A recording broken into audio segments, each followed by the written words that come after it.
Alors, comment est-ce que vous regardez les débats sur le budget à l'Assemblée nationale pour l'instant?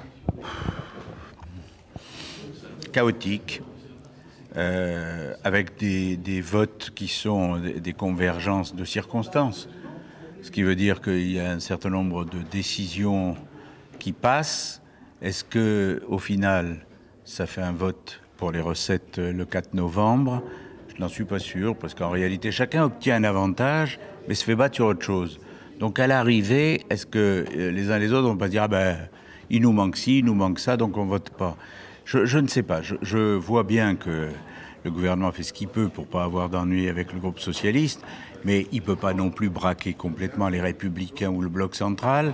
Donc, le Cornu est devenu un équilibriste sur un fil tendu, mais on sent bien que ça peut tomber d'un côté ou de l'autre. Alors, personne ne rêve de dissolution, personne ne rêve de censure. On verra si on trouve une voie de passage. Mais je trouve le débat très chaotique et pas du tout rationnel. C'est du coup par coup et sur chaque décision. Donc c'est pas très cohérent. Voilà. Pourtant, il y a eu quelques victoires des députés LR sur le dégel. Non, mais il y a eu des victoires très claires des députés républicains sur, effectivement, comme vous dites, sur le dégel des fiscales sur les barèmes fiscaux, sur les 10% des retraites, sur la défiscalisation des heures supplémentaires. Et c'est très bien parce que les députés républicains se battent pour le niveau de vie réel des Français.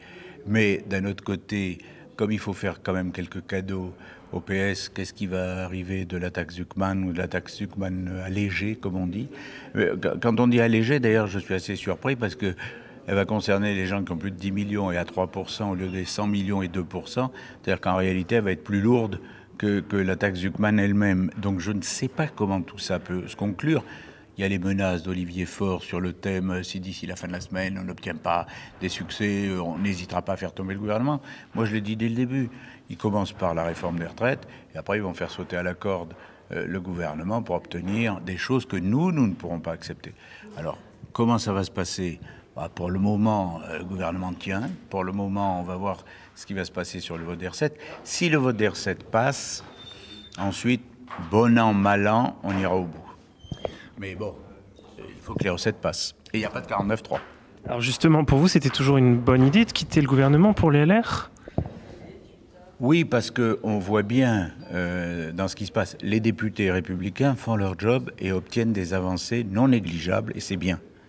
Mais quand même, l'ambiance générale est totalement aberrante. C'est-à-dire que je ne vois aucune mesure sur l'immigration, sur la sécurité, sur la nécessité de trouver des réductions de dépenses plus massives. Mais vous auriez pu appuyer sur ça si vous étiez resté... Non, parce que tant que le gouvernement, et le Cornu l'a dit dès le départ, hein, avant même que le gouvernement soit constitué, qu'il voulait un accord avec le PS pour éviter la censure.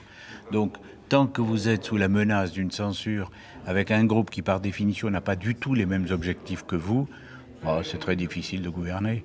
Là, franchement, j'entendais Amélie de Montchalin dans une émission de télévision qui disait, chaque fois qu'on lui posait une question sur telle ou telle mesure, qui répondait « Ah ben, le Parlement décidera. Ah ben, le Parlement votera. Ah ben, le Parlement verra. » Quand on est au gouvernement, on a une ligne directrice.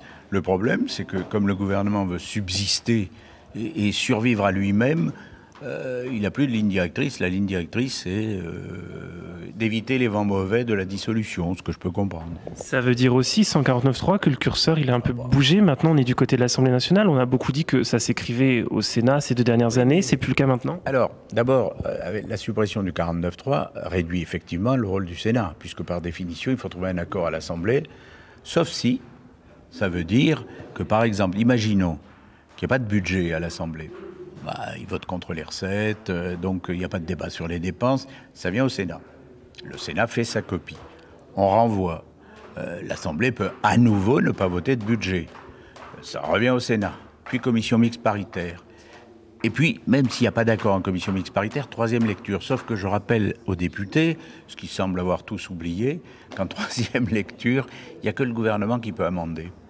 C'est-à-dire que, au bout du bout, l'Assemblée peut être dessaisie de son pouvoir à force de contradictions si au bout du bout c'est le texte Sénat qui arrive et que seul le gouvernement peut amender. Alors le gouvernement pourra faire des cadeaux à la gauche à ce moment-là, mais est-ce qu'ils seront votés, j'en sais rien. On est rentré dans un débat budgétaire chaotique, incohérent, et l'absence totale de 49.3, moi je ne suis pas un fanatique du 49.3, lorsqu'on a conduit la réforme de 2008, on a réduit son application. Mais là, pas du tout de possibilité de l'appliquer, c'est se soumettre à tous les vents de l'Assemblée nationale, ça c'est clair.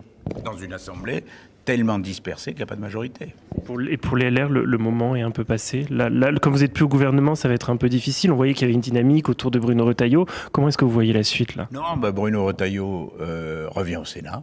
Il sera là ce matin, je crois. Il vient en réunion de groupe ce matin. Il va commencer dès cette semaine un Tour de France.